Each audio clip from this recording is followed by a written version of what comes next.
मुख्यमंत्री विष्णुदेव साय के नेतृत्व में छत्तीसगढ़ ने उद्योग और कारोबार को प्रोत्साहन देने की दिशा में एक ऐतिहासिक कदम उठाया। छत्तीसगढ़ विधानसभा ने आज Chhattisgarh ease of doing business अधिनियम 2026 पारित कर दिया है। इसके साथ ही छत्तीसगढ़ देश का पहला राज्य बनने जा रहा है जहां उद्योगों और व्यावसायिक प्रतिष्ठानों के लिए जोखिम आधारित एवं विश्वास आधारित बिजनेस परमिशन सिस्टम लागू होगा। आपको बता दें कि इस अधिनियम का उद्देश्य उद्योगों एवं कारोबार की स्थापना और संचालन संबंधित प्रक्रियाओं को सरल बनाना है।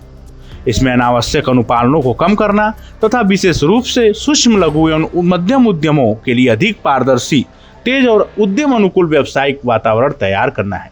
अधिनियम के तहत उद्योगों और व्यावसायिक प्रतिष्ठानों का वर्गीकरण उनके आकार और गतिविधियों की प्रकृति के आधार पर विभिन्न जोखिम श्रेणियों में किया जाएगा। कम जोखिम वाले छोटे कारोबारों को सरल एवं त्वरित मंजूरी मिलेगी, जबकि अधिक जोखिम वाली परियोजनाओं के लिए आवश्यक तकनीकी परीक्षण और समयबद्ध स्वीकृति की व्यवस्था पूर्ववत जारी रहेगी। इससे छोटे कारोबारियों को बड़े उद्योगों जैसी जटिल प्रक्रियाओं से नहीं गुजरना पड़ेगा। इस नई व्यवस्था के अंतर्गत कम जोखिम वाले उद्यमों में बार बार होने वाले विभागीय निरीक्षणों के स्थान पर सेल्फ सर्टिफिकेशन अथवा लाइसेंसधारी अभियंता, आर्किटेक्ट या अन्य अधिकृत पेशेवरों द्वारा प्रमाणन की सुविधा उपलब्ध होगी। इससे अनुमतियों की प्रक्रिया तेज, सरल और अधिक जवाबदेही बनेगी। अधिनियम के तहत हर वर्ष लाइसेंस या अनुमति के नवीनीकरण की अनिवार्यता समाप्त कर जोखिम आधारित अनुमति प्रणाली लागू की जाएगी। इससे उद्यमियों को अनावश्यक औपचारिकताओं से राहत मिलेगी और वे अपने कारोबार के विस्तार एवं संचालन पर अधिक ध्यान दे सकेंगे।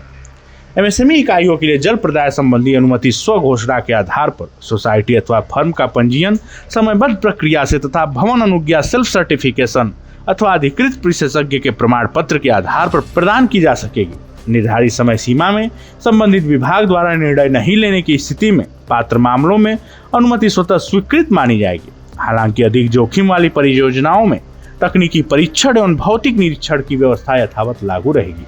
अधिनियम के अंतर्गत राज्य शासन के 8 विभागों द्वारा प्रदान की जाने वाली 43 सेवाओं को जोखिम आधारित अनुमति प्रणाली के दायरे में शामिल किया गया है। आवश्यकता अनुसार कार्यपालिका परिषद की मंजूरी से अतिरिक्त सेवाएं भी इसमें जोड़ी जा सकेंगी।